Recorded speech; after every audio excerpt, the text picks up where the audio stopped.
Are we live? We're live. Holy cow, we're live. Folks, we are back. The segment is back. What's happening, everybody?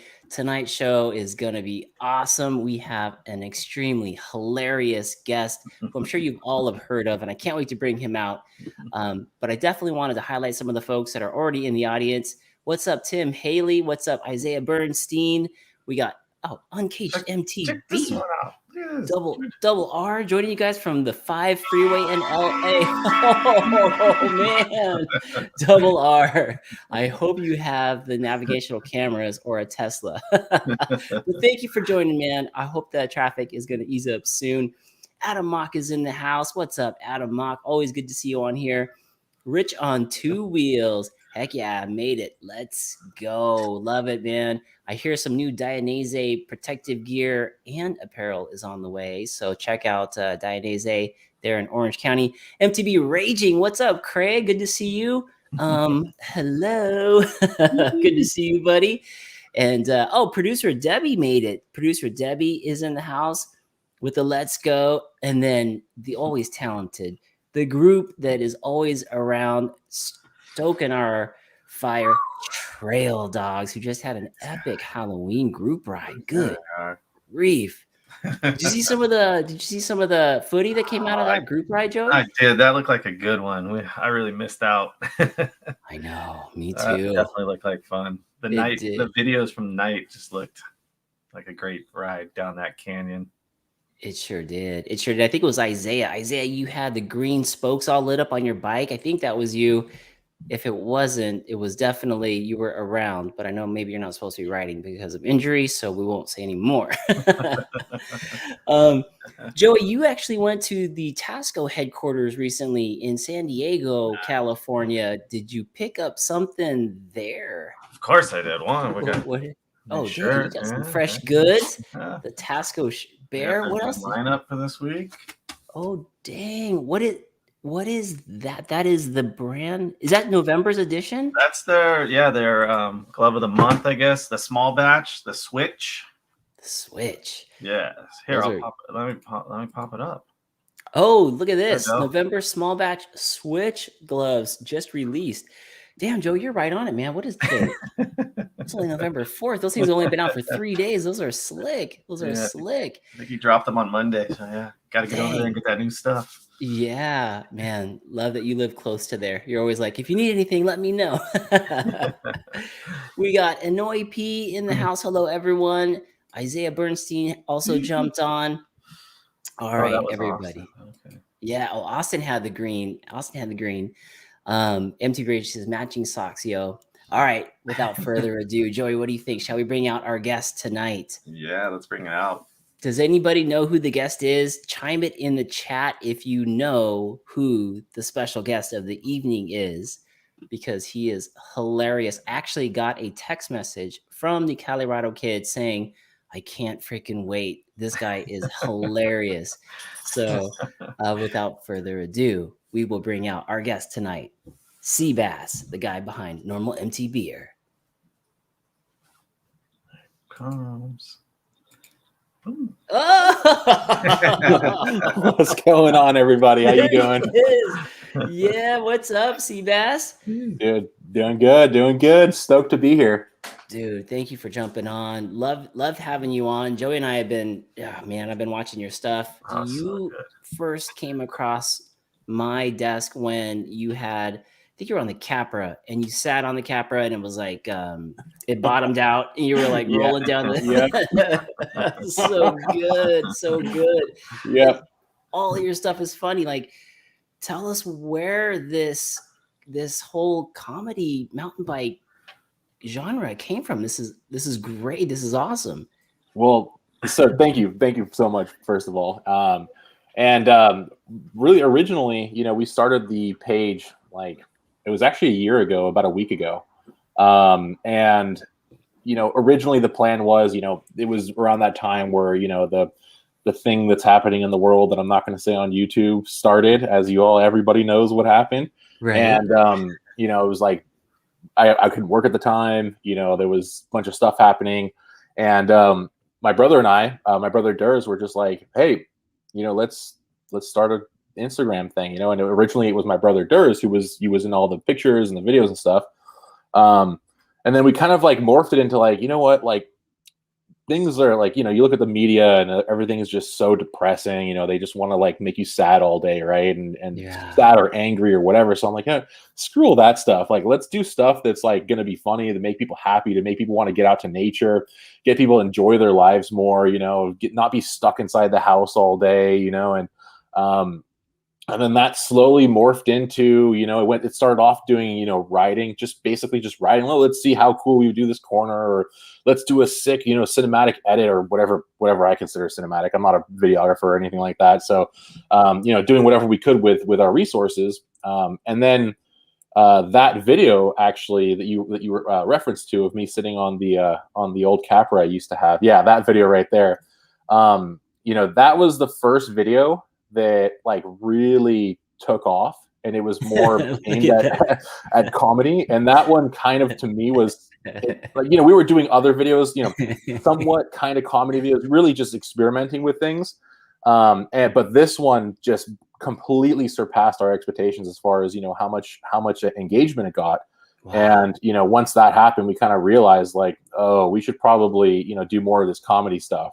And then it morphed from, you know, my brother Durs, you know, from him, you know, him being more behind the camera, and then me kind of coming in front of the camera. And that's pretty much where it all started off, with the whole comedy side of things, and then doing more like shredded type videos. So yeah. So good. So good. When that video first came out, I literally sent it to a ton of my buddies, like, check this out. And we were all like, this guy is hilarious. And thank you. That was such a good, like, you're right. The timing was so good, because everything was like doom and gloom. And it felt like we were going to have the pandemic from 100 years ago, where half the population's going to die. Yeah. And man, that was like, thank goodness that somebody's out there pumping out some smiles, you know. Yeah, that was the motivator, you know. It was like, you know, it's hard, you know, it's hard sometimes to not be exposed to all that negative content. You know, it's around us every day. It's on our phones, you know. Almost everybody has a phone, right? And you know, and that phone is constantly pumping information at you, right? So it's like, to have that break, if you're gonna have information pumped at you, may as well have it be positive, you know, something positive, or something that makes you laugh, or, you know, just lightens your day up in some way, right? And that was one of the things. It was, you know, there are a lot of people out there that I got inspiration from as well, you know. And so I was like, hey, you know, I can either go down, you know, this path of doing things that I don't really necessarily want to do in my life, or I can do something that's going to make people happy. And that's kind of where my, you know, that's ultimately like my main vision of what I, you know, my ethos, I guess you could say, right? So yeah, that's cool. Very admirable too, and a fun thing to do. I'm sure you guys are laughing your heads off when you're making these things. You're probably like, you know, just having a blast with it. For those of you who know who NrmlMtber or Seabass, you also notice that he is not only funny, but the dude's got some steez. He throws it down, and he is a talented mountain biker. Tell us a little bit about that part of you. I mean, when did you start the whole mountain biking, and what inspired you to get into it? Yeah, so I know we were briefly talking about this before we went live here.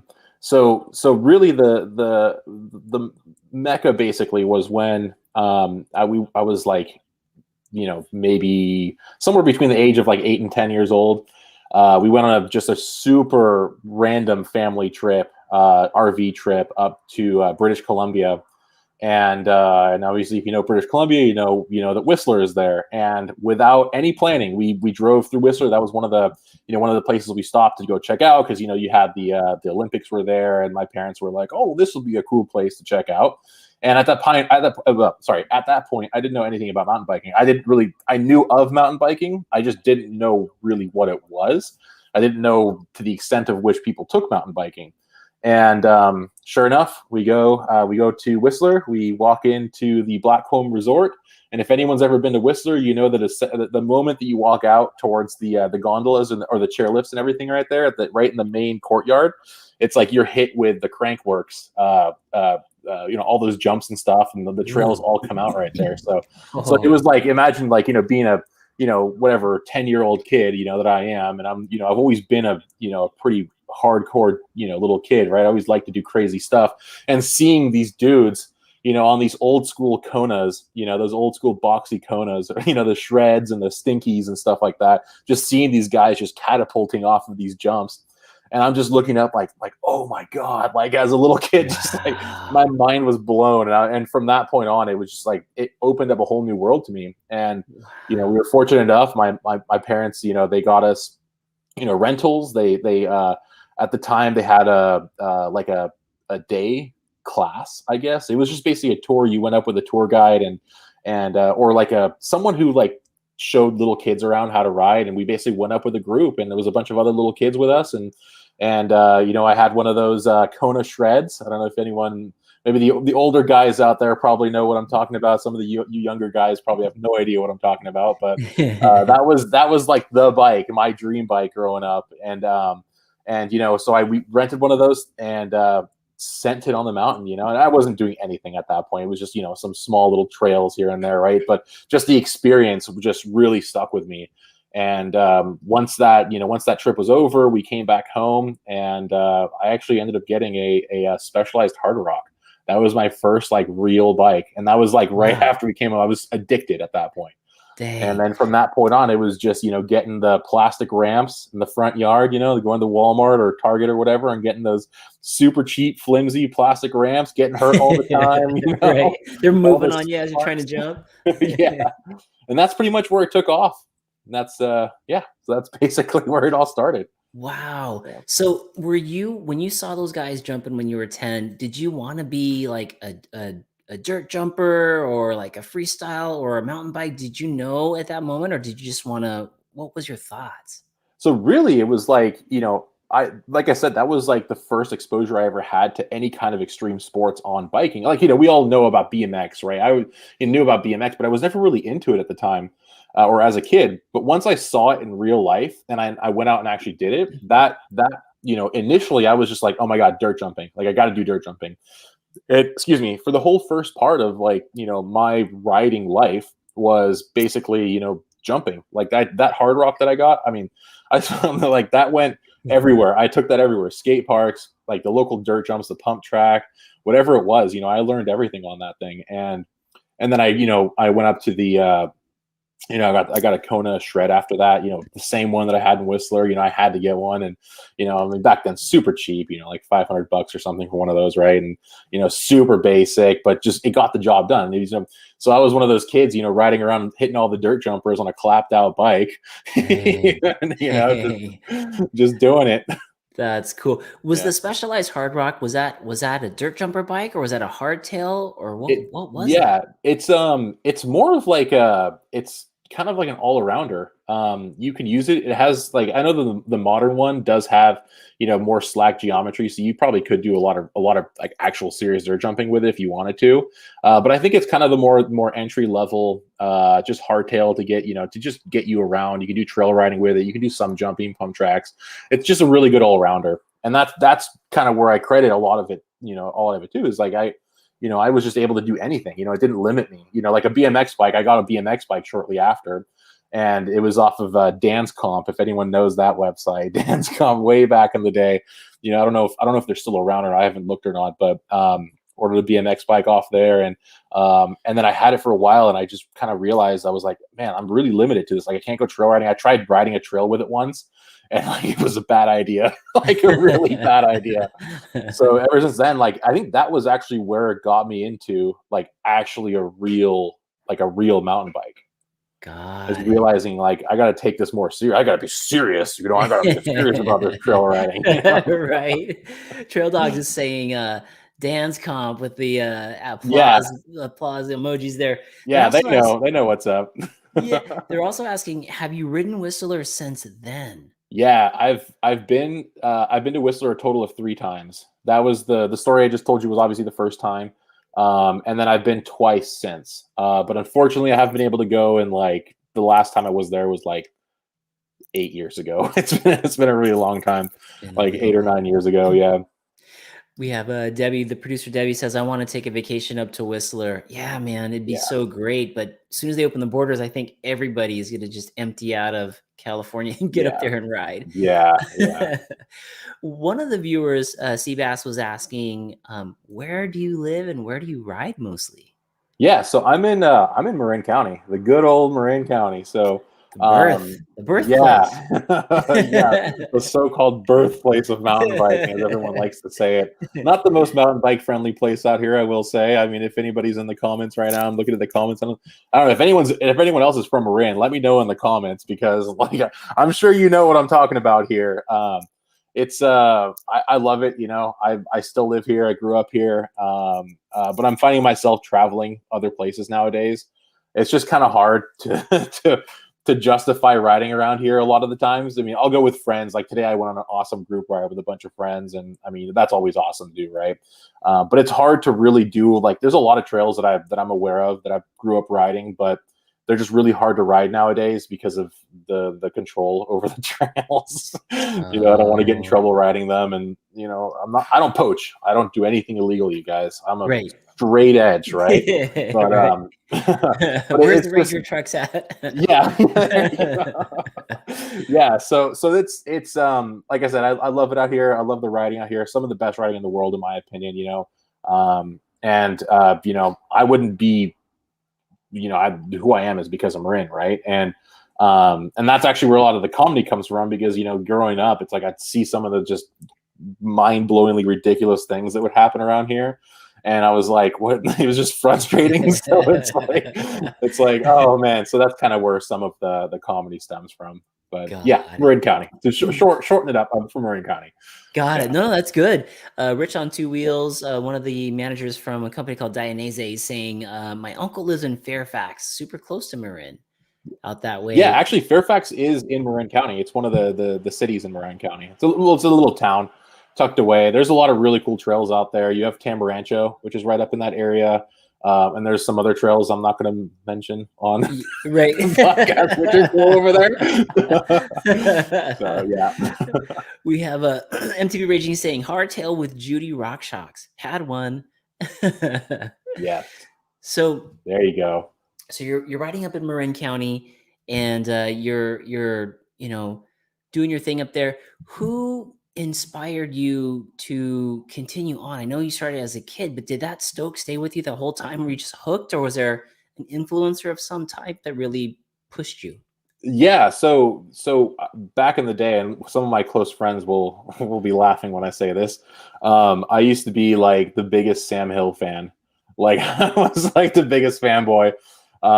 So he was really one of the things, you know, it was his style that really stood out to me. And this was, you know, back when he was, you know, doing a bunch of racing, you know, winning all the, you know, whatever World Cups he was winning and whatnot. I'm not super expert on it, but I know that his style really was, you know, was what kind of got me from like, okay, I ride bikes to, okay, let's see how flowy we can get down this section, right? Let's see how fast I can go through this. Let's see how far I can jump this jump, you know? And that was really the change that happened for me. And I think a lot of my friend group as well, you know, it was like seeing these guys, and we'd go to Sea Otter all the time. You know, every year we were going to Sea Otter, and, you know, Sam would be there, and, you know, guys like, you know, Aaron Gwynn was there as well. And, you know, Josh Bryceland, like all these guys that just really, you know, really shaped, you know, kind of my vision of what mountain biking was, and kind of what I believe to be, like, you know, mountain biking in my eyes, right? I believe it's different for everybody.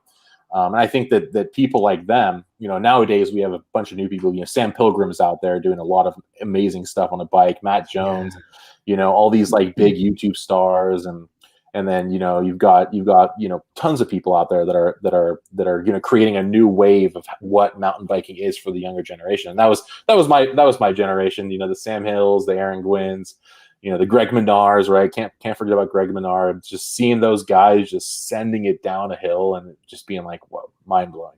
Dang. Like I remember, you guys know Danny Hart? Gosh, why is that? I'm not sure if I know if anyone knows out there who Danny Hart is, chime it in. Was he also a big influence on you? Yeah, there was one race. Some of the OGs will know. There's one race that it just went absolutely viral around the world. I mean, it was unreal. I'll just say one part of it. It's "Stay on your bike, Danny." Like anybody who watched the race, they'll know exactly what I'm talking about. But I suggest everybody who's out there right now listening, go on YouTube, type in Danny Hart, "Stay on your bike," and then just watch that. And it's one of the most mind-blowing race runs of all time. I mean, it is unreal. I highly suggest anybody to watch that. Nice. Still to this day in 2022 or whatever year it is, 2021 still, right? Just go watch it. It's one of the best race runs ever.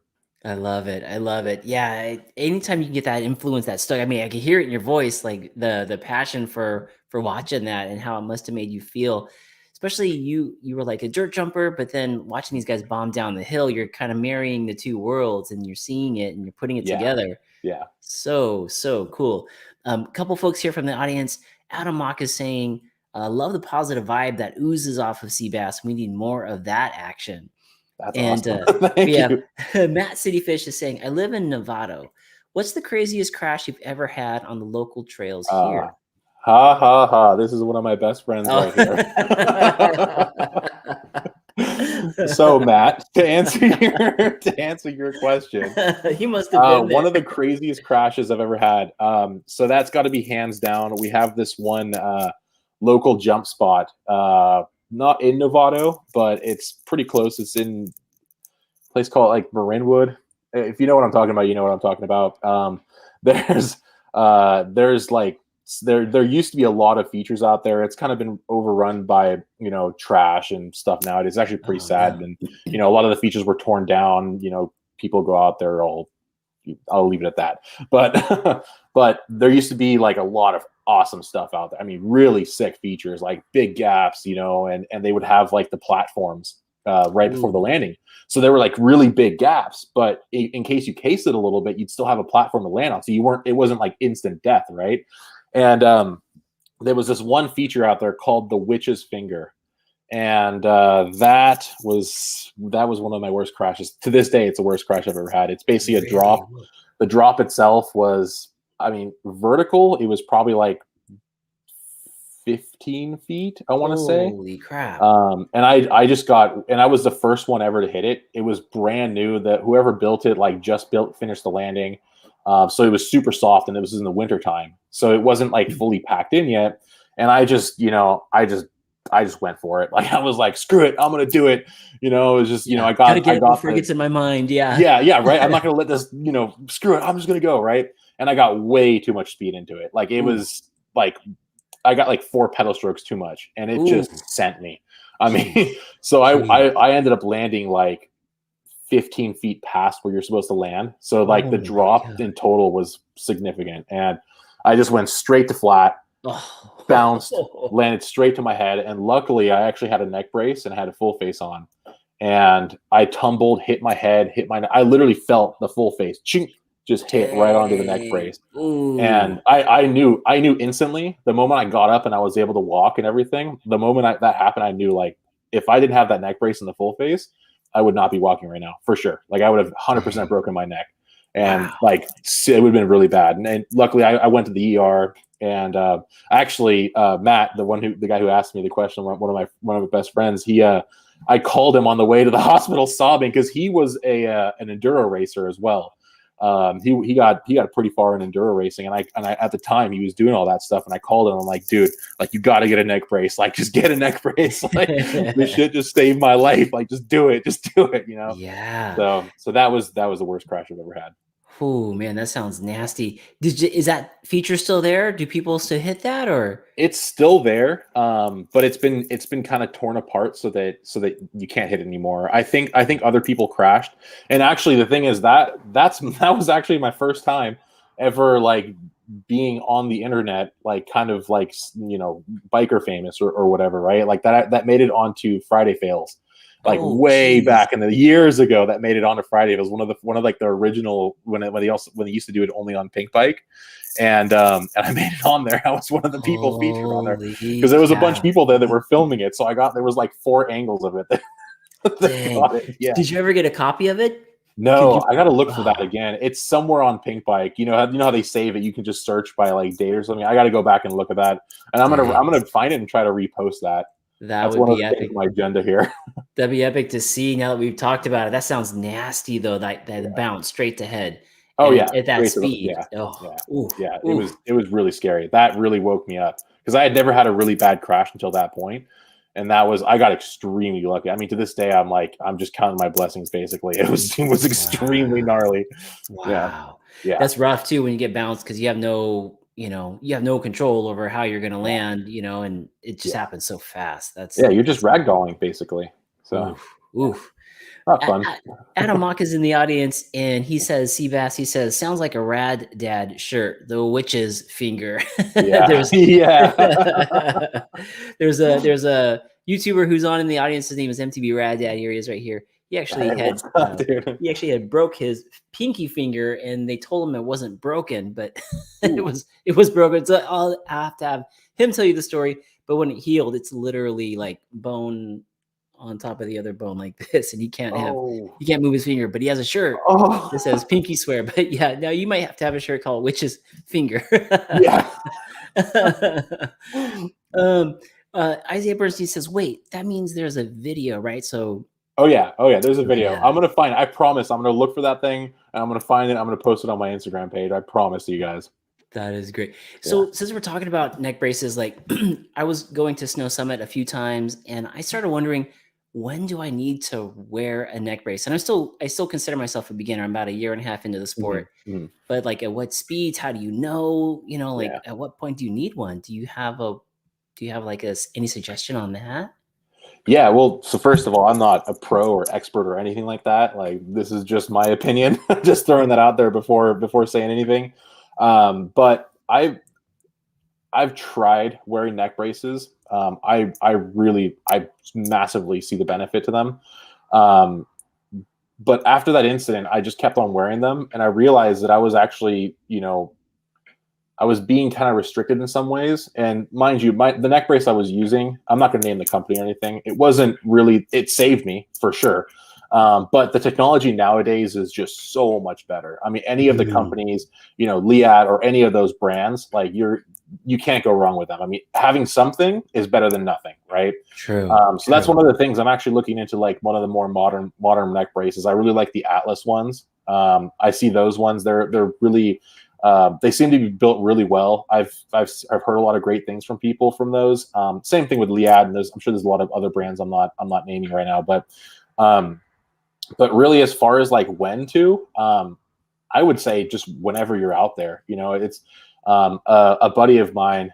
He had an issue, a situation on a motorbike, and I know it's motorbiking, but he had a crash not too long ago. I think it's only been a couple years ago at this point, no more than like 2 or 3 years, and he actually ended up partly severing his spine. And it was just a really slow, from what I understood of the crash, it was just nothing out of the normal. He wasn't doing anything crazy. I think he was coming around a corner or something.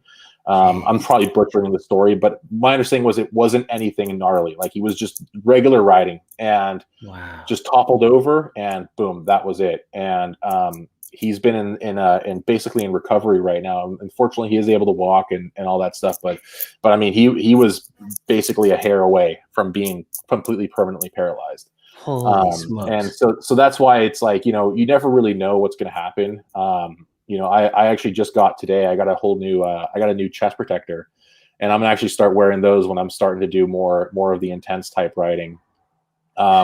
So I would suggest, pretty much, if you even have to ask that question, you should probably be wearing one. No kidding. Definitely, yeah. Right. So it's the trail dog. Just some of the worst crashes are the slowest. That's totally true. Totally true. Seems like it's when you least expect it. Right. Exactly. Yeah. Jinx. There we go. You owe me a soda. God, it's so true. It really does happen when you least expect it. You're like, probably because you're like so focused in the real rough sections, and the real the parts that you think that you would crash, and then you relax and you're like, I'm safe, and then bam. Yeah. Oh man, I feel very similar to you, like with the full face helmets. It's kind of like with the technology today, they're so light, they're so airy, and same thing. You never know when you're going to fall. full face helmet, it just seems to make sense. I mean, I'm still a beginner to it, but I feel so much more confident in it. Yeah. There's a lot of really great full face helmets, like the enduro style full face helmets coming out nowadays. Shameless plug, Specialized just dropped one as well. You guys should check that one out. It's pretty sick. It should be on the market pretty soon. I know some people have them here and there, but I saw one of those at Sea Otter this past last month, I think, when Sea Otter was.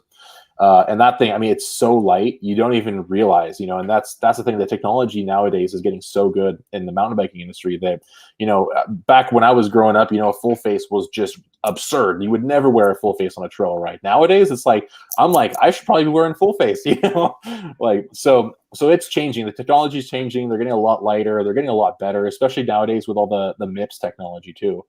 And I've actually, luckily, I've never had any kind of head injury before. I've been very lucky in that sense, because I know a lot of people do have head injuries. But I've knocked my head on a tree before, and especially with that MIPS. Not sponsored or anything. I'm just saying, like, MIPS is freaking amazing. Like, I literally felt the helmet just shifting on my head and like not taking the load. And I think that's how it's supposed to work. So, I think getting a proper helmet, at least getting a proper helmet, starting off with that, something modern, something new, and then updating it every couple of years as well. I think most helmets have an expiration date, right? So I think it says it on the helmet. You should definitely, if there's one recommendation I can make, get yourself a solid helmet. Just ball out, spend the money on a helmet. If anything, that's your head.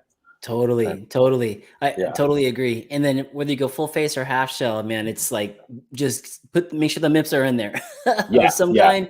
Very and then important. if you go full face, I mean, gosh, the money that you spend on full face is way cheaper than the money you have to pay for a dentist later if something were to happen. Yeah. Rich on Two Wheels says, so very true. Having my DAINESE protection made the difference between my elbow just being broken instead of completely shattered. Ooh. Yeah.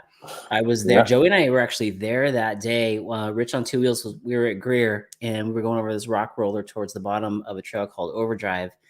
And he fell from the top of the boulder roll all the way down into the bottom pit to the left where all the jagged rocks are.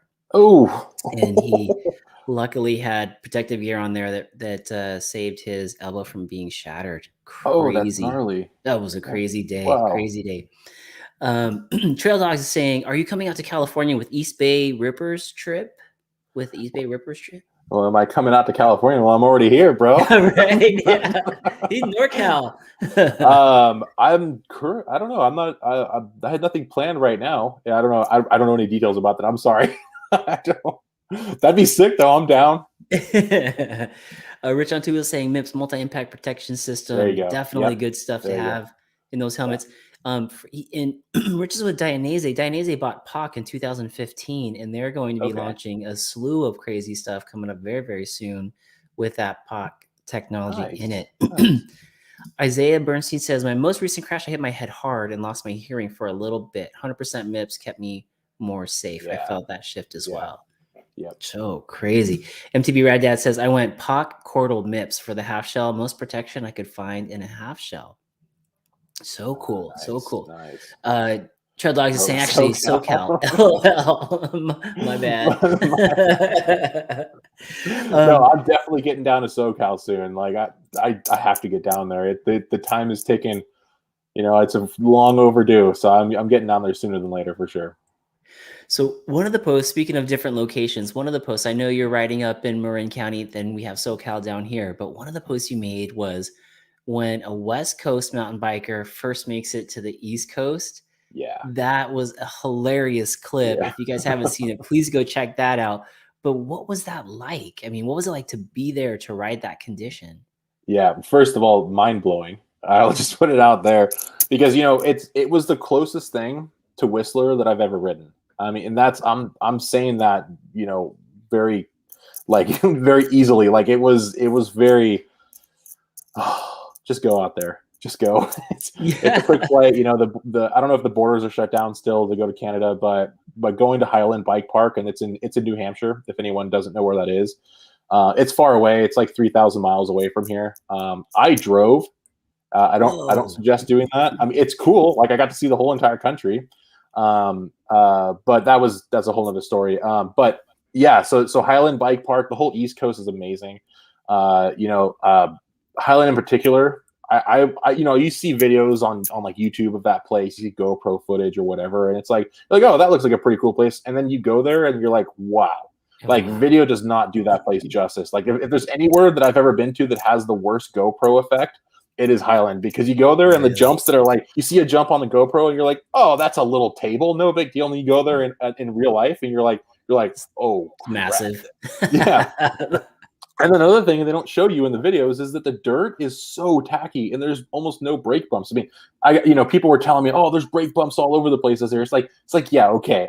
If you consider that to be a brake bump, then okay, it's a brake bump. But if you come out to California and you see the kind of brake bumps you see, like North Star or Mammoth or whatever, it's a whole other story. Like you have like 5 feet of brake bumps that you're dealing with. It's its and out there, there's nothing. Yeah, exactly. It's a technical feature, right? So out there, I mean, everything's just sculpted and carved perfectly. It rains like pretty much every week there. So any day, even the rainies, I was there when it was raining. And even when it was raining, it didn't get like muddy or anything. I mean, there's leaves and stuff on the ground, but the sand or the dirt that they have there is like a combination between like clay and sand. Wow. It's like this very interesting combination. So you don't really get like, it's not like loam, I would say, but it's like this interesting hard packed soil, but it's perfect. Any tire setup out there works.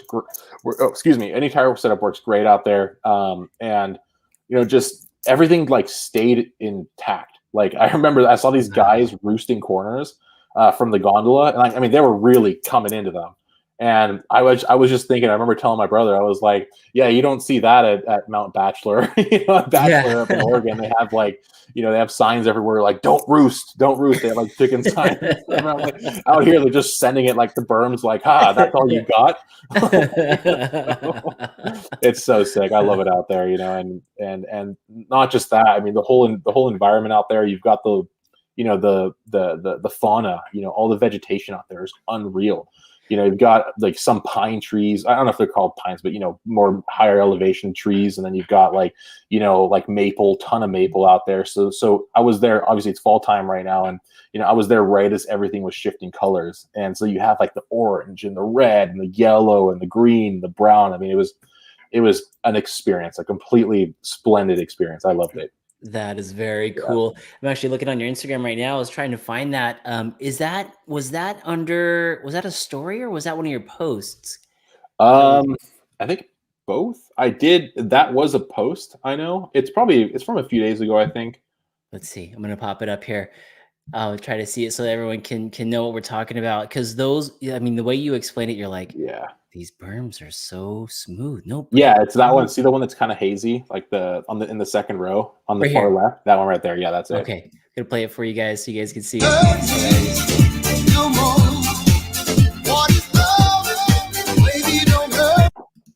Perfect dirt. Amazing scenery. Look at those berms, man. Oh, dude, they're unreal. Wow. Absolutely unreal. Wow. And the jumps also, I mean, and that's another thing. The water out here in California, anybody who's from California knows that we're like, there's a drought like everywhere. Every year there's a drought, so being over there and seeing like literally you go around every corner on the road and there's another lake there, like full to the brim. And you're like, oh, there's water here. Like I was taking like 15-minute showers over there, taking baths and stuff. Like I'm just gonna take every advantage I can of this while I'm here. And there's no like line where it shows where the water used to be and like the water. No, there's nothing. They show out there. They show you like how much overflow there is. Dang, that is cool. Trail Dogs was asking you, did you hit everything when you were there? No, no, I did not. There's a lot of really big stuff out there. I wish I did. The way that the park is kind of categorized is you have there's like an indoor dome. It's called the HTC, and basically, so it's like Woodward almost, right? It's like a mini Woodward, and they have like the vert ramps, and they have a foam pit and a resi as well. So it's like you can go there and do tricks and stuff, and then they have a slope style course as well, and it's actually really big. Like it's like some Crankworks type stuff. I mean, there's like you know, the biggest drop on it is like vertical. It's like 10 feet maybe, but it's like you have to like extend out. It's big stuff. Like really, like you're looking at it and you're like, oh, okay. But the main reason why is because like third run down, like the first day we were there, I got a little too confident and I just this one jump. I'm gonna post a video of it later. I have it all on GoPro. I just cased really badly, and I did something to my I messed up my ankle. I haven't gone to the doctor yet, but I did something bad to it because it still hurts. No. And so like that, so it was like instantly like third run down. I clapped myself out. Oh dang! Yeah, and that was the worst case. Other than falling at the that one local spot around here, like that was the worst case I'd ever. I mean, my bike completely bottomed out. Like I felt it hit just solid. Oof. Yeah, it was bad. That's a big impact when that happens. Yeah. Man, Tread like saying with regards to the brake bumps, you're saying mini whoops. Mini whoops. Debbie's saying it's known as the Granite. Yes. Yeah. That's the thing. There's like rock slabs and stuff that you're hopping off of. It's so cool. Like out there, and that's another thing that's extremely unique about those. Out here and on the West Coast, you have a lot of like kind of more loose type trails where you have like some boulders and stuff. But out there, like most of the technical, like the quote unquote technical trails, they're like you're on a big boulder and you're riding down. And you hop onto the next boulder and then onto the next one. So it's more of like you're almost doing trials riding in some sections. Like you have to and you're like trials with speed. Like you're literally boom, boom, boom, boom, hopping off and stuff. It's pretty cool. Dang, that sounds cool. That sounds totally unique riding. That definitely sounds fun. Bobby Vacco's on. He says, I got coworkers on the East Coast jealous of my morning rides because they already have bikes put away for the winter. Yeah, that is the downside. They were telling me that the winters out there are gnarly. Dang, yeah, that's true, right? They're seasonal. They got to be seasonal. Trail Dog saying it's lagging out for me. Knocked the confidence. Knocked the confidence. Oh, maybe on the case. Maybe on that case that you did, knock the confidence. Yeah. Seabass had a couple questions that came in from the audience, and I know you put some out too. I wanted to get this out because I know these are probably your diehard fans that are posting these up. First one is from MTB Lou Kasem asks, "Do you live in Northern California?" Ding, ding, ding. Yes, yes, I do. Born and raised, baby. There you go. C-Wise, C_WIEZ is asking, what's your favorite part of the East? So by far, it's got to be the abundance of water. I'm going to leave it at that because that then stems into a whole bunch of other qualities about the East Coast that I really liked. Like I said, there's just lakes everywhere. It's amazing. Everything, all the jumps were just sculpted. The trails were just prime. And it's not just sticking to Highland. I was talking to some dudes out there and they were telling me that there's other trails, and I looked them up, and some of the other trails are like local around that area, especially in Vermont as well, and some stuff in Maine. Dude, those trails, even the local just shovel built trails, like they look freaking awesome. Dang. So it's just, I think to simplify it, that's the best part about it. And then from there, it just stems into just so many different things that make the East Coast amazing. And then also like super chill, dude. The people out there are amazing, super cool people. I've had a chance to travel around all across the country, and I love everybody, so it's just really cool to have that exposure over there and be like, being on the West Coast, we hear, oh, those East Coast people, it's a different world, right? But not really. People are super chill out there. So nice. It's just bikers, bikers are really cool people. So I love it. The community is as good here as it is there. Yeah. That's awesome. Perfect way. Awesome. Yeah. Perfectly put. Martin Deservi is saying, how many times have you risked dying? They're wondering. Well, what extremes are we talking about? Because I could say like every day. And then this one, okay, E.Bradley4306 is asking, what is your dream trail plus bike combo? Ooh, good question. Ooh. Okay, so I'm very fortunate, like very, very, very fortunate, because I just got a Specialized Enduro. And it's the new 2022, and it's an Expert, and I'm freaking stoked on it because a lot of reasons. It's such a cool bike. I've had a few days to ride it now, and I'm just like blown away I mean, you know, there's levels, right, to bikes, and you know, I'm always used to like, you know, oh, you've got the, you know, aluminum bikes, and you've got this, and you've got that, and then you know, everything is really good within its category, right? Yeah, there Was it that is. it right there? Oh yeah, that's it. Oh, nicely done, I love Joey. that thing.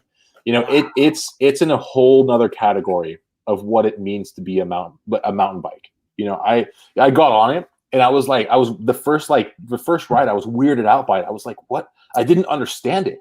Like I just didn't understand it. I was like, this is so alien to me. I don't get this, right? What And was I it was like about trying it? to Was figure it it out. geometry? Was it tight? Was it what was it about it that was so alien that It's just the stiffness to it.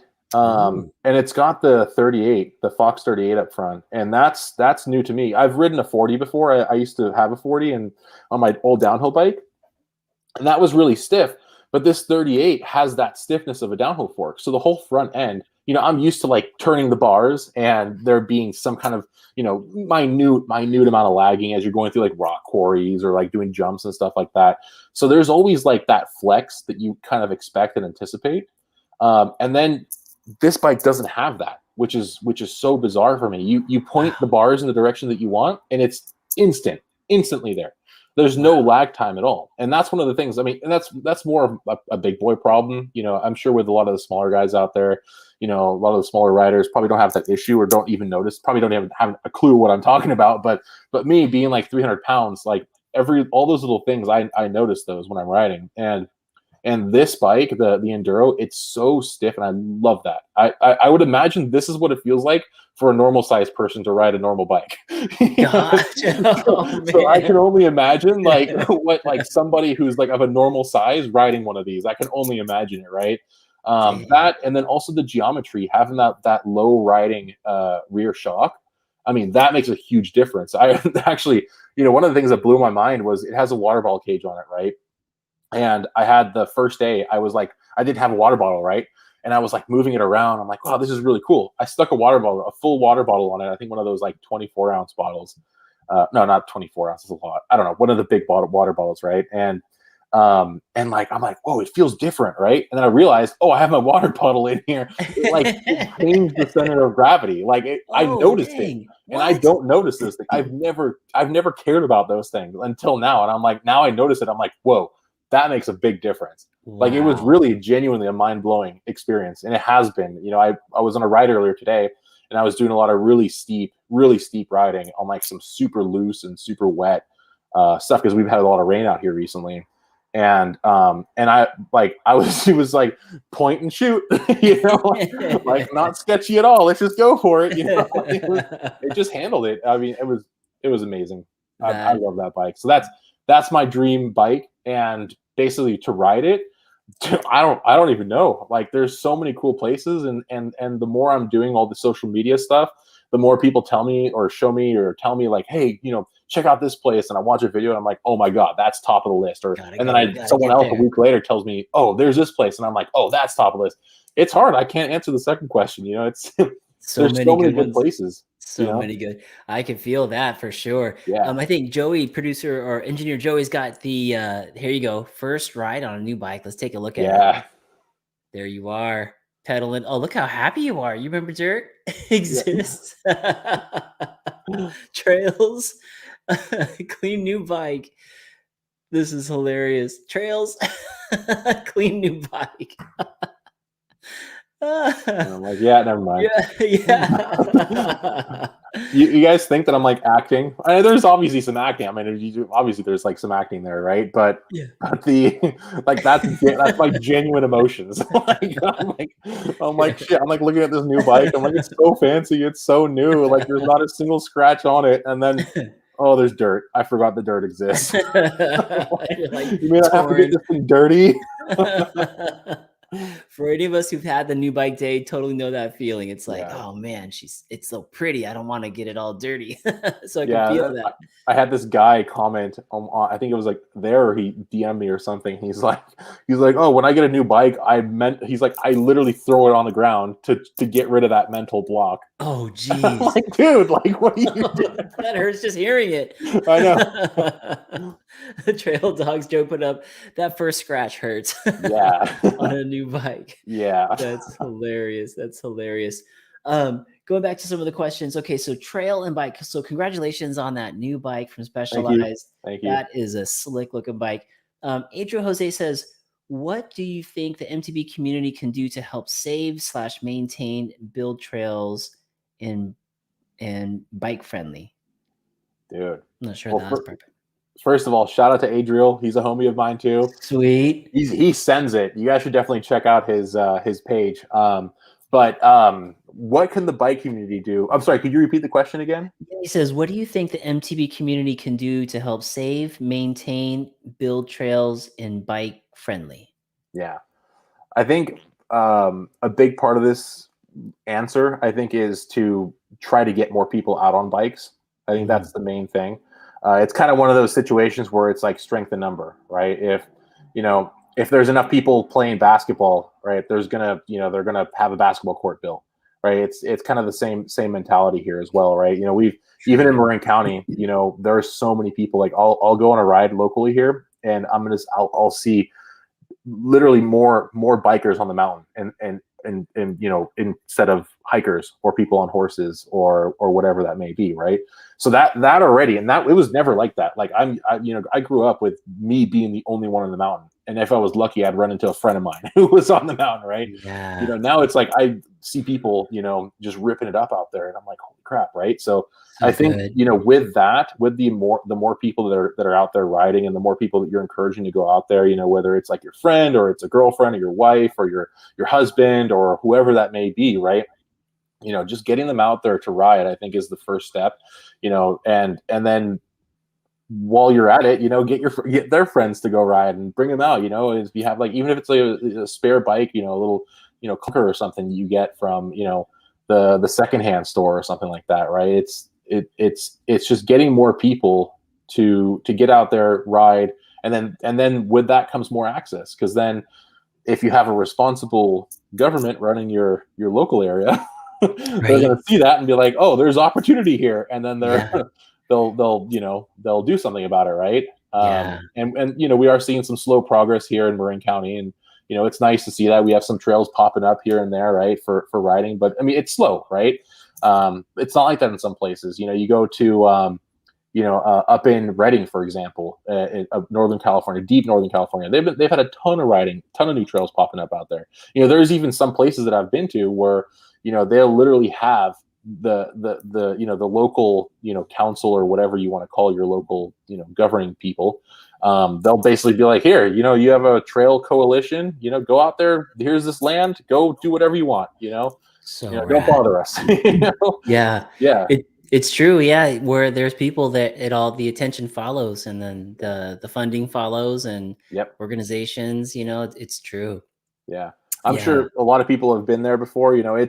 It's obviously, all these organized trails and stuff, it's always, that's the right way to do it. But I'm sure a lot of people came from like, oh, I've got a friend who's got like 50 acres, go build out some trails. At the end of the day, you can't just wait for somebody to go out there and build a trail for you, right? You can't wait for someone to go build jumps. I mean, I'm not at all advocating to go out there and just start building stuff anywhere you want. I mean, there's places to do it, and there's a lot of places not to do it, right? So if you're able to, it's getting out there. And I make fun of trail builders all the time and jump builders. Like I rip on them, but at the end of the day, I've built jumps and stuff. I've done all that stuff before. So it's like, that's where we had to go, right? That's what we had to do. Like if the powers that be aren't going to do anything for you, you got to take matters into your own hands. You have to go out there and do stuff, get with your friends, go find people who have a bunch of land that are willing to let you go out there and have fun and just be yourself. And, then next thing you know, you have, the next best spot, or you can do what Santa Cruz did and just a bunch of people just start building on some land, and then it got so overwhelming that the city is basically like, screw it, just do whatever you want. Yeah, I feel like that story exists in every mountain bike area. There's trails that are sanctioned and unsanctioned, and you're always wanting to sanction the unsanctioned ones, because the sanctioned ones that exist, you're kind of like, meh. But yeah, those bike associations are super helpful for that. Working with the city, working with the land manager, all those things are helpful. But it takes people to do it. You know? And without people, I think the city, they don't think anybody cares. But like you said, the more we get people out there, the more people that are enjoying our sport, the better chances we have of making these trails. So yeah, just get people out there, get them stoked, you know, take them out there, create your own little community wherever you are. You know, I get people messaging me and they're from the middle of like nowhere in like Nebraska somewhere, and they have like a little hill that they found somewhere, and they've got like a pump track out there. It's like, you don't need to have like the Whistler, you know, prime Whistler conditions. Like you can go anywhere and do anything, you know, guaranteed you'll find something. You know, there's a lot of people out there who just have, you know, sitting on like literally hundreds and hundreds of acres, you know, that was passed down family after family, and they don't know what to do with it. And, you know, they'd be willing to let you guys out there, you know, so just ask around. You just got to go out there. You got to go find the places, you know? It's true. And thankfully to some of the apps too, like, you know, Strava, when I first started mountain biking, someone told me about Strava. I popped it open and I kind of did the map thing, and I just saw these squiggly lines everywhere. I was like, whoa, I'm surrounded by stuff. Yeah, this is awesome. Yeah, Strava's interesting. I've made fun of Strava many times before. I personally don't use it. I get a lot of people telling me I should. I'm not really like too into the whole tech side of things. However, Trail Forks, that's a sick app, because if you're going somewhere new that you've never been to, you know, first thing I'll do, pop up Trail Forks. All right, where are the black diamonds? You know, like, where's the good stuff? Yeah. Right. Those are such good apps. There's a new app out there too called the Bike Rider app. If anybody hasn't heard of it, that one's cool too, because those are, I think, Northern California guys too that are putting that together. He's based out of Marin County as well. I actually met him not too long ago. Yeah, the guys are so dope. They're so cool, and I love the concept that you could pop it open and kind of find out what your mountain bike community is doing. Really helps get you to a group ride or a ride or whatever you want, a race, anything. So, and social media as well. Like, there's so many groups out there that are popping up. If you do enough searching, you know, there'll be a ton of stuff popping up. But definitely going with the like you know, the Bike Rider app, that is amazing. I just think you guys should definitely download that. I believe he's up and running now. I think so. Double check me, but don't quote me on that. I know that they were still doing the bunch of design stuff, right? But pretty much there's a ton of resources out there for anybody who's like, oh, I don't know who to ride with, or I don't know if there's even bikers in my area. Like, there definitely are. They're all over. Bikers are all over the place. You know, you just got to find the people who are willing to do the same kind of riding as you. Right. That's true. We have, speaking of groups, Chris is on here. CX3MTB just found a scratch on the Kona. He had a brand new Kona he rode this weekend. Had to have it happen at Vail with you, dude. So I was out there at this group ride, and he had pedaled out a brand new bike, found a scratch on it. The first scratch. Oh, no. Rough one. Rough one. CX3MTB says, haha, I got to get my hands on an X. Scratch was not in the open, already touched it up. There you go. Mike City Fish says, it sounds like you make fun of things in a well-intentioned manner. What role does humor play in your life and the success you found thus far? Oh, good question, man. Matt, with the professional salesperson. Yes. Matt taking the podcast to the new level. Damn, dude. Making it way too sophisticated up in here, dude. Well, as far as like well-intentioned everything's well-intentioned. I don't ever want to insult anybody or, you know, or make anybody feel bad. Like, that's not at all my intent. I mean, some people, obviously, it's the internet, right? Some people are just gonna have a bad day and they're gonna see whatever you post. You could post a picture of a kitten and someone's gonna like rip on you for it. You know, that's just the internet for you, right? But I don't ever like anybody. I hope that nobody ever takes what I do seriously. Like, don't take anything I do seriously. Everything's either me just being dumb or making fun of something. Like, that's just for fun, right? You know, that's just how it is, right? And most of it's like really just, most of the videos is just qualities of myself that I find funny, you know, that I find ridiculous within myself, and that's where a lot of it comes from. So you know, and then that answers the super sophisticated question here of how it plays a role in my life.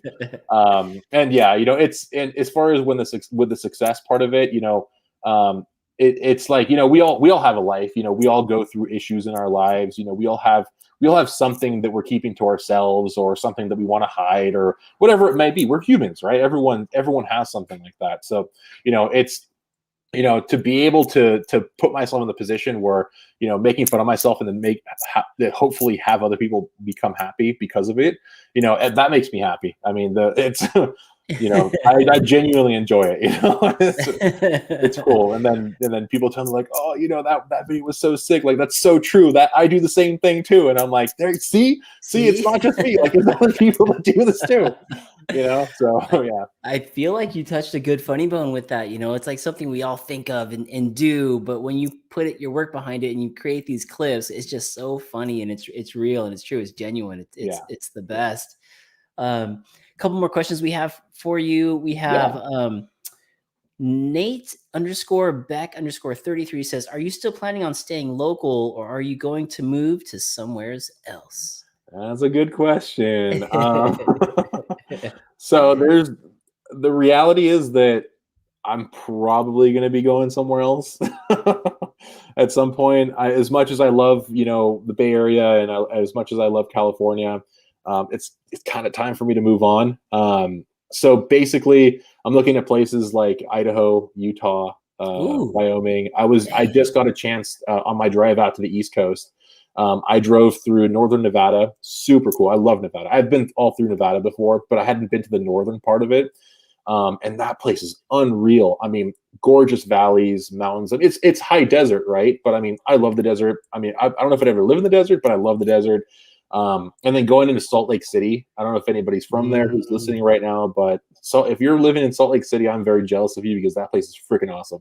The whole like basically all of Utah is amazing. Going into Park City, Provo, that whole area is just unreal. I mean, you have these huge mountains, snow-capped trails all over the place, like amazing scenery. I mean, it's just unreal out there. And then going into Wyoming as well. I mean, I want to do more traveling through there. That's actually on my agenda for next year. Going to go through Wyoming, Montana, going through Jackson, do some riding in the Idaho area. I want to go stop off and say hi to Kyle and April. I don't know if you guys know who they are. Kyle and April ride MTB. They're good buddies of mine. So I want to go give him a visit out there because I haven't seen Kyle in freaking years. He used to live here in California and I've never met April before. So I need to get out there and go see them and hang out with them. And so I'm looking at all these places, somewhere maybe Nevada, Reno. I love Reno. I love that area. Beautiful. But ultimately, I'm looking for some of those places. And even like New Hampshire is on my list as well. Like dang. That place was freaking awesome. Like it was that cool that I'm willing to move like 3,000 miles away from everything. like it's that cool out there. Is New Hampshire, would that be more of like a seasonal mountain biking or it totally would be? Yeah. Okay. We have Isaiah saying, yes, we rode bobsled up there. One of my favorite trails. This is up in Utah, I believe. In Utah. Okay. Yeah. Air Blair is one of the riders out here. What's up, Blair? He says, out of respect, can you please give us at 6 months heads up before you come to ride SoCal so we can train our abs and core to prepare for hours of laughing with you on trails? You're good, man. I don't have any abs, so you're all good, bro. Oh, that's great. For the folks that are listening, we're coming up to an hour already. There's a few more questions left, but I do want you guys to chime in. What are some of your most favorite, since we have Seabass with us, what are some of your most favorite IG posts on his page? We can pull them up and then maybe we can get the backstory on how this became. And while we're waiting for some of those to come in, I have a few more questions for you, Seabass. Yeah. Scott Chafin on the line here says, what are your top 3 places you have mountain bike? Top 3 places. Ooh, this is a good one. So I mean, I'm gonna leave Whistler out of this one because everyone says Whistler, so I'm gonna leave that one out of it, right? Just to not give a cheap shot, right? But I really like Bachelor. Mount Bachelor is freaking amazing. The Trail Red Line is unreal, and the whole experience, that whole area is really, really cool. If anyone's ever been out there before, but it's unreal how scenic it is. And I got a chance to meet a bunch of idols. I'm sure some of them. I won't say their names just for their privacy's purposes, but it was really cool going out there. Every time I've been there, it's just been an unreal experience, and the riding out there is just amazing. I mean, views are unreal out there, right? You're riding on a volcano. I mean, it's the coolest. It's one of the coolest places ever. Highland, of course, I got to put that on the list. That was one of the best places. And then I also have to say this is kind of far away, but I also was very lucky to be able to ride in Europe and Innsbruck. Whoa. In Austria. Yeah, that was a long time ago. That's like 8 years ago now. But that was just an unreal experience as well, because the Alps are just on another level. Totally. I mean, the scenery is amazing. The food is amazing. The people are super chill out there.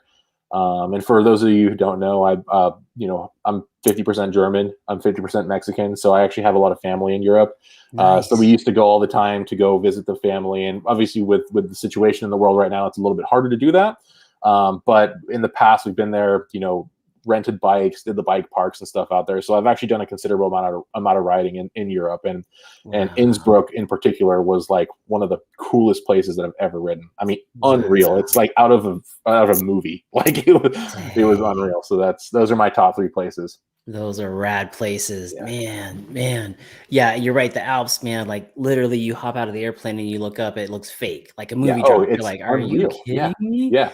It's beautiful, beautiful. I'm so jealous that you got to ride there. I bet that was amazing, bro. I recommend anybody, as soon as things kind of clear up in the world, I would highly suggest making a trip out there. Go to Innsbruck in Germany. There's a place called Bad Hindelang.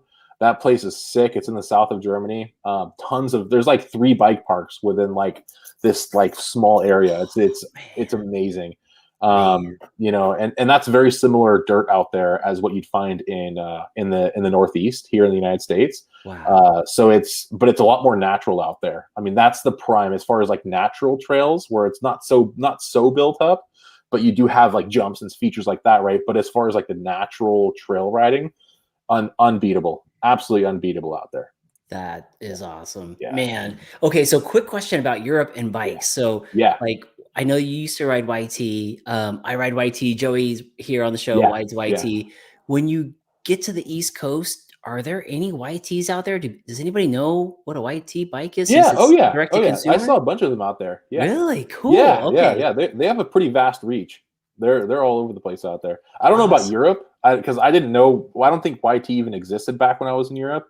Maybe they were, because they're from Germany. Yes. So I don't recall seeing them, and if I did, I was probably too stoked to even look at bikes. Right. I don't remember, but I know that on the East Coast, there's definitely YTs out there for sure. I saw a bunch of Tuezes, they're downhill bikes out there. I saw a bunch of those out there. Surprisingly, there was a bunch of Konas out there, which I barely see them out here on the West Coast, but out there they were like everywhere. Wow. So that actually really surprised me. Dang. Yeah. While we were talking, we did have a request. Isaiah Bernstein wants to know the backstory behind the post that you made around the wheel breaking. And I think Joey's got that loaded up for us to take a look at. Here we go. Yeah. This one. MTB. So tell us what the story is behind this one. Yeah, so that was the stock. So obviously, I'm riding the Capra in this video. RIP to that bike. It's not rideable anymore. But so basically, that was the stock wheel that came on it, and I had clapped it out. I mean, that thing went to hell and back, basically. Oh my god! And so I just had this idea, like, hey, I have this wheel just sitting around. I'm never going to use it again because it's already clapped out. It's beyond repair. like, let me just see how much it'll take to break it, and there you go. That's what it took. And it genuinely, it was actually difficult to break the wheel. Like, I was very surprised. I was thinking like, oh, the first stair set that I do, I'm going to break this thing. So make sure you get it on video, right? It took us a whole day to rate that wheel. Like that video was us driving around our local area the whole day trying to find spots to just try to break this thing. That is awesome. Yeah, and it was the curb, finally the curb that did it. And I had to really try. Push Like, it was on not it. easy. Oh man, I saw you pushing down on it. That's crazy. Yeah, because you were DHing it, you were jumping it, you're all over the place with it. Oh yeah. Isaiah was he's stoked on that, and he says, "What did you replace it with?" I actually didn't replace it with anything. That was the last hurrah that wheel and that bike ever had, because basically around at that point, I think I was already with Specialized at that point. I think I was. Don't quote me. I don't remember. But but that bike, I mean, that Capra has a special place in my heart because it's the bike that started everything. So I have that still, you know, it's just a frame at this point. I've got this, probably the lyric is still on it maybe, and it's just sitting in the backyard, like just getting leaves on it right now. And I don't plan to ever ride it again. I mean, it's beyond riding. I did stuff. I don't want to say what I did to it, but I did bad things to it. It's not rideable. It's not safe to ride anymore. I'll put it that way. Yeah. Which brings us up to today. So your MTB, your IG, social media, you're making people laugh. You're highly successful. I think the last count, over 30,000 people have subscribed to you to watch what you're doing. And you got the attention of one of the major bike brands. Going to do a product spotlight now on which mountain bike brand kind of came and swooped you up. Yeah, that's Specialized. And there's kind of more to it than just like, oh, well, Specialized, you know, like I said, the first like real bike that I ever had was a Specialized Hard Rock. So that really stuck with me. And throughout the years, I've actually had multiple Specialized. I've had a demo. That was my first downhill bike. And it was lo and behold, it was the Sam Hill edition demo, the World Cup bike. Nice. It was the Monster Green. I wish I still had that thing. I sold it, and I don't know, I'm kicking myself for selling it. I shouldn't have sold it. Man. It was pristine still. There was nothing wrong with it. I've done a stupid paint job. I get in the habit of like painting things. Don't blame me. I'm sorry. I do a really bad job. I just get creative with things. So I had that. I had my first full suspension bike ever was a stump jumper. And that bike, I put that thing through hell, man. Like I raced cross country with that. I raced downhill races with that. Like it was all like trail. Oh yeah, it was everything. Like that was before enduro bikes, like the quote unquote enduro bikes, right? And I use that as an enduro bike. So to have this partnership is just unreal. I mean, it was a thing of dreams, you know, and it's actually been an ongoing thing for a while. It's just been really hard because there's such a shortage right now with all the parts that, you know, I think I made, you know, shout out to Curtis Keene. I don't know if anyone knows who Curtis Keene is. He's a local SoCal guy, enduro racer, legend. He's freaking legit. He actually reached out to me when we were at like, I think like it was like 4,000 followers or something like that. And I remember, you know, it was just discussions at that point. I'm like, oh yeah, you know, we like what you're doing, you know, really cool, you know, let's see what we can do. And then, you know, it just took a really long time to get, you know, bikes because they were really short at the time. Like I remember him saying like he wasn't even able to get stuff for his pros at the time. So it was like, it was, you know, so some small little, you know, Instagram page is not at the top of the list for them. Right. And then we finally made it happen, and I got the status, which I'm sure a lot of people are familiar with, and I absolutely love that bike. Got some big things coming for that bike. Actually, I'll just leave it at that. Just a little Easter egg there. Ooh, can't wait. Yeah, and then now I'm on the enduro, and so I'm just unreal. It's hard to say in words like how stoked I am, because it's one of those things. I never woke up one day and I was like, I'm going to be sponsored by Specialized one day. You know, it was just something that was so far beyond, you know, anything that I had ever expected that it was just unreal. So that is awesome.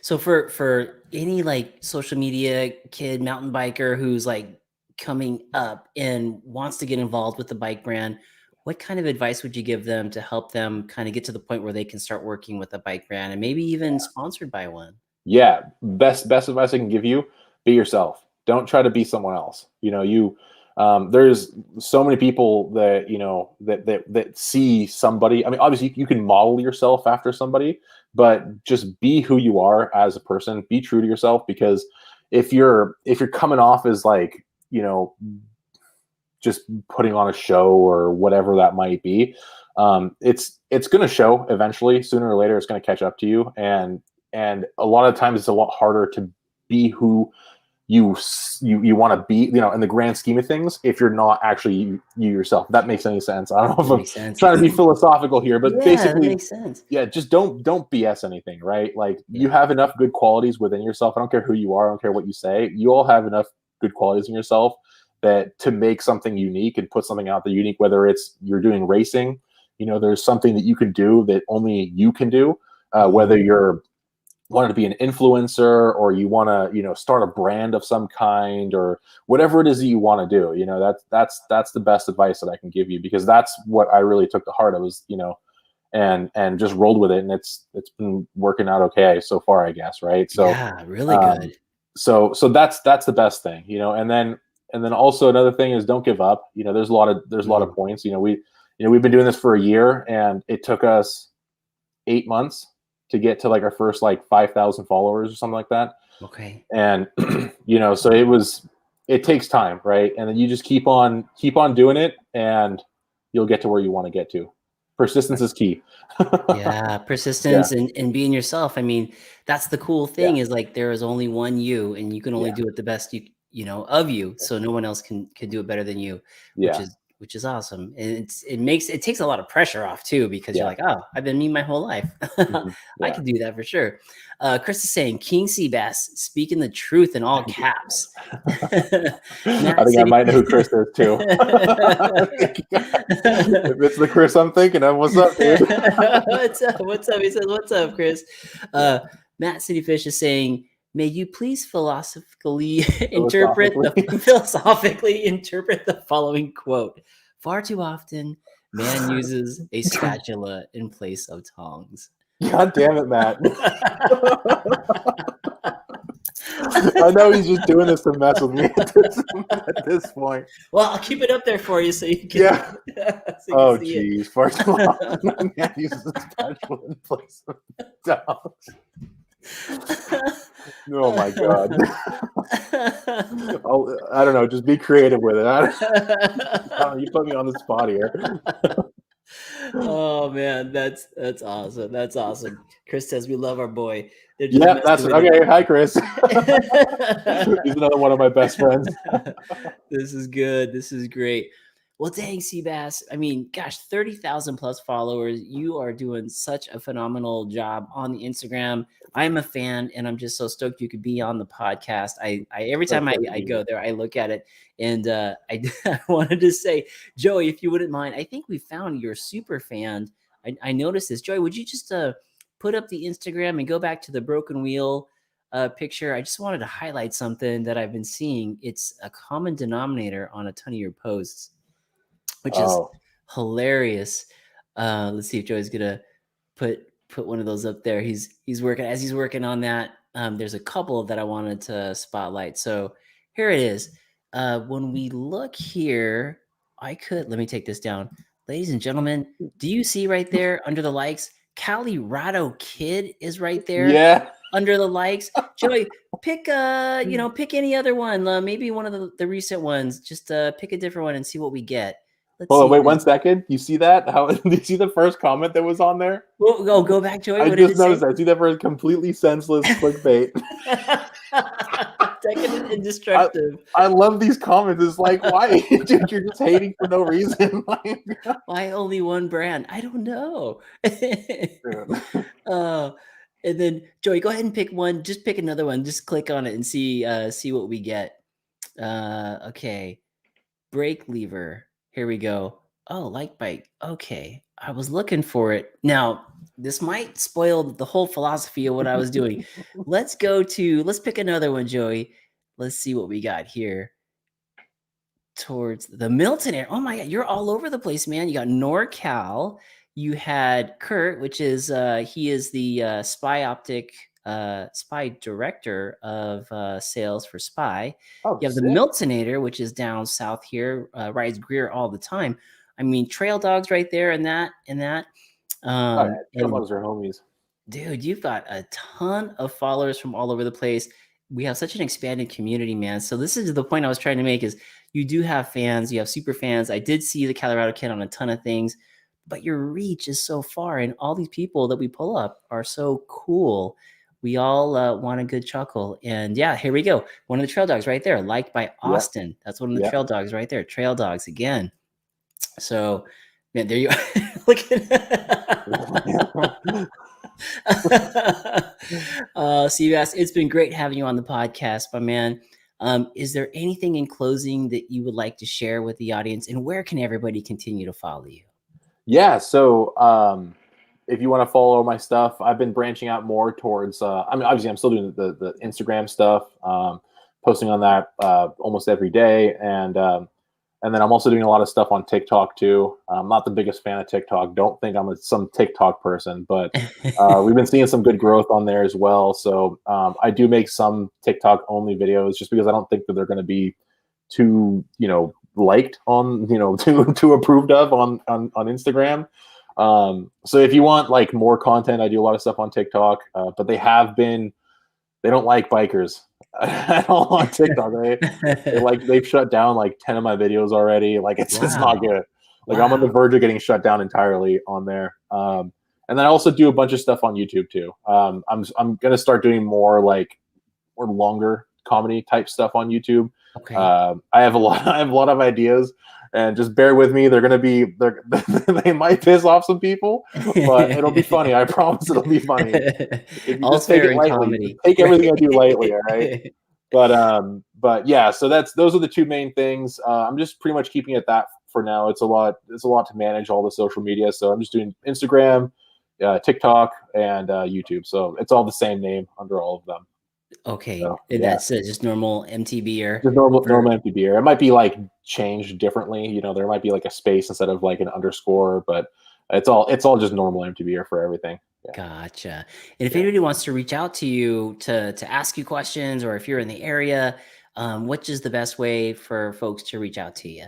Probably Instagram. Instagram's the best way. Or you really, honestly, any of them. I don't really check TikTok, because that gets blown up. Like those, like for some reason, TikTok has like 50 times the engagement as Instagram does. So like instantly I'll have like 20 comments, and I'm like, it's like, oh geez, like so the best way, probably the quickest way, even though I'm like really behind on checking DMs, but Instagram's probably the best way to reach me. So Gotcha. There you have it, ladies and gentlemen, the hilarious Seabass behind the writer NrmlMtber. Thanks for being on the podcast, buddy. Thank you so much. Yeah. Thank you all for being on. Mark, thank you so much. You got it. And thank you all for being on. Always appreciate you guys. And Seabass and I will see you out on the trails. Hell yeah. Yeah. Stay safe out there. Rubber side down, unless you're trying to do a backflip.